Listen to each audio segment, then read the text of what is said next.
Welkom by Juggling S&A. Hierdie keer leer ons 2 nuwe juggling toertjies. Tennis en halfshower. Om hierdie 2 toertjies uit te kan voer, moet u eers in staat wees om 3 balle te juggle. Kom ons begin met tennis.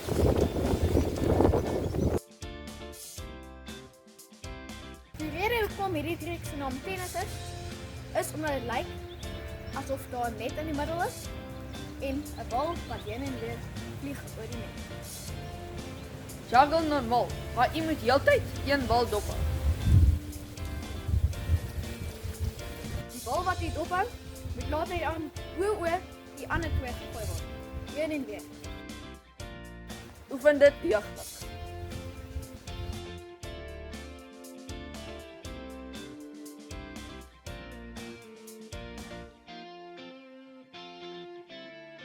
Kies 'n hand, verkieslik die sterk hand en gooi met daai hand die bal heeltyd oor. Met die ander hand gooi dit onderdeur. Dat dit so lyk.